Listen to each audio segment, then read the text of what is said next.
امجاد احنا ولا مجاد، الامجاد تخلينا حاضرنا زين وزي زاد، فطن عنا ماضينا. امجاد احنا ولا مجاد، الامجاد تخلينا حاضرنا زين وزي زاد، فطن عنا ماضينا. امجاد احنا ولا مجاد، الامجاد تخلينا حاضرنا زين وزي زاد، فطن عنا ماضينا. امجاد احنا ولا مجاد، الامجاد تخلينا حاضرنا زين وزي زاد. إنه لمن دواعي القبطة والسرور أن أستقبلكم اليوم بمباني سفارة الجمهورية الإسلامية الموريتانية بالرباط، لنتقاسم معا أفراح الاحتفال بهذه المناسبة العزيزة علينا جميعا، ولنستحضر معا تضحيات الآباء المقاومين والمناضلين ورموز التأسيس وجماهير شعبنا الأبي الذين ساهمت جهودهم المعتبرة في نيل بلادنا استقلالها في مثل هذا اليوم قبل 60 عاما.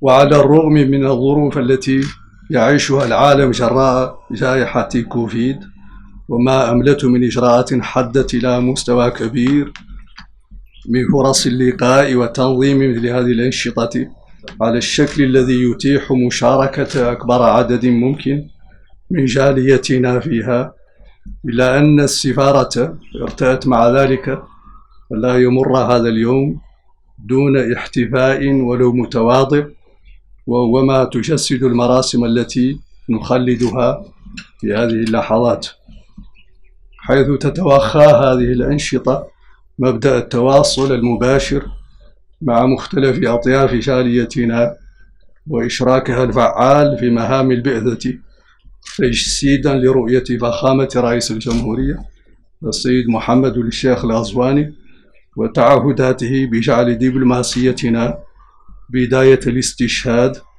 واجهة تعكس صورة موريتانيا في أبهى تجلياتها نهاية الاستشهاد.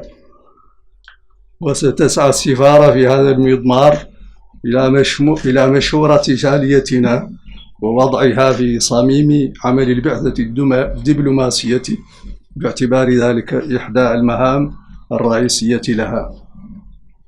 وسبيلا لذلك ستعمل السفارة أكثر مما مضى إن شاء الله على أن تكون اللقاءات بجاليتنا العزيزة والإنصات لرأيها والتشاور معها تقليدا ثابتا وسنة متبعة. ولا يفوتني في هذا المقام أن أشيد بالسلوك الحضري في كافة طاقم السفارة من دبلوماسيين وإداريين وموظفين وعمال، والذي عكس الصورة الناصعة لبلدنا كقلعة حضارية ومنبع لإشعاع ثقافي وعلمي بهر أشقائنا وأصدقائنا في المنطقة، بل بهر العالم بأسره. كما أنوه بالعمل الدؤوب الذي يصل في بعض الأحيان إلى نكران الذات والتفاني، والذي يطلع به طاقم السفارة خدمة لجاليتنا وأداء لمهمة التمثيل المشرف لبلادنا وتلميعا لصورته بالمملكة المغربية الشقيقة. أجدد لكم الشكر والتقدير على هذا الحضور، وأبارك لكم ومن خلالكم كل أفراد جاليتنا العزيزة هذه المناسبة السعيدة، أعادها الله علينا جميعا وعلى بلادنا باليمن والخير والبركات. عاشت موريتانيا حرة ومزدهرة، حفظكم الله جميعا ودام عليكم سبحانه وتعالى نعم الصحة والعافية، والسلام عليكم ورحمة الله تعالى وبركاته.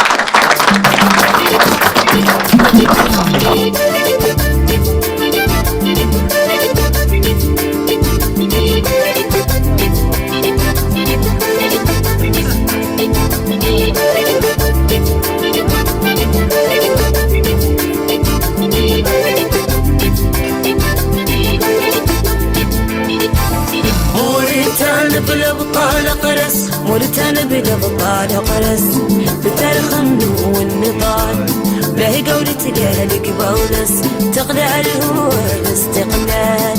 موريتانيا سلم الأبرار على قدرة الاستعمار، انعتر عن جهد التعمار والخيل اللي يعترى الأبطال. موريتانيا بالأبطال قرس، موريتانيا بالأبطال قرس، بالتاريخ والنضال له قولة قالك بولس تقلع هو الاستقلال. موريتانيا سلم الأبرار على قدرة الاستعمار، انعتر عن جهد التعمار والخيل اللي يعترى الأبطال.